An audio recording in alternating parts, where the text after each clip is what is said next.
పెళ్లి చెల్లి పెళ్లి షాపింగ్ ఇవన్నీ కొనుక్కొని వచ్చిన సిల్వర్ షాపింగ్ పోయినా కానీ నీళ్ళు తీసుకోలేదు కానీ మా అక్క నీళ్ళే తాగలేదు చెరుకురసం తాగిన కానీ నీళ్ళు తాగలేదు అంత నీళ్ళు ఉంది మాకు నేను పెట్టుకున్నా కదా నాకే తెలియదు షాపింగ్ అంత మునిగిపోయినాం ఆడవాళ్ళ షాపింగ్ పంపిస్తే తెలుసు కదా మొత్తం బేగమ్మ సరే ఉంది అందుకనే మొగలు రారు షాపింగ్ అంటే కంపల్సరీ షాపింగ్ అయినాక ఇంటికి వచ్చిన నేను పెట్టుకున్నా జడగంట కాదు మమ్మీ ఒకటే ఇంకా వాటర్ ఇక్కడ ఇగో మైసూర్ మైసూర్ పాక్ ఎందుకంటే మైసూర్ పాక్ స్వీట్ షాప్ లో ఉన్న మైసూర్ పాక్ అయితే నాకు ఇష్టం మా అక్కకి మైసూర్ పాక్ ఇక ఇదేంది తెలుసా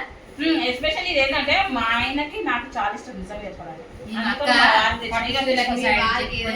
పౌచ్ ఆమె ఫోన్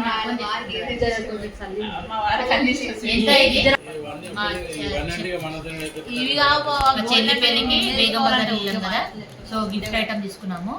ఈచ్ ఎంత పడింది 1500 పడింది ఇక శారీ అవన్నీ పెడితే గుర్తుండదని చెప్పేసి ఇది సిల్వర్ ఐటమ్ తీసుకున్నాము 4 అక్క జిల్లాలు కాబట్టి 4 ఐటమ్ తీసుకున్నాము పసుపు కుంకుమ అక్షంతలు గంధం అన్నీ వేసుకోవచ్చని బాగా వచ్చింది ఐటమ్ ఈ ఐటమ్ కని వెళ్ళి ఇవన్నీ తీసుకున్నాం అనమాట స్ట్రీట్ షాపింగ్ ఈ జ్యువెలరీ బాక్స్ అని ఈ పౌచ్ మా అక్క చూడండి పౌచ్ తీసుకున్నాం జడ బిల్ల అనమాట సౌరం వేసుకొని ఇది వేసుకోవడానికి నేను ఒకటి తీసుకున్నాను అనమాట నేను మా అక్క ఇద్దరం తీసుకున్నాము సింపుల్గా ఒకటే సెట్ ఉంటుంది మళ్ళీ మ్యారేజ్లో చూపిస్తాను మ్యారేజ్లో వేసుకొని చూపిస్తాను 350 పడింది హోల్సేల్ బాగుంటుంది జ్యువెలరీ షాప్లో సౌరం వేసుకొని సౌరము దీనికి సౌరం ఇది వేసేసుకొని చేసుకుంటే బాగుంటుంది అని చెప్పి తీసుకున్నాను మెయిన్గా గిఫ్ట్ ఐటమ్కి వెళ్ళాం ఇది బాగా వచ్చింది హోల్సేల్ ఉంటుంది కదా బేగం కదా ఇదండి మా shopping video please like share subscribe bye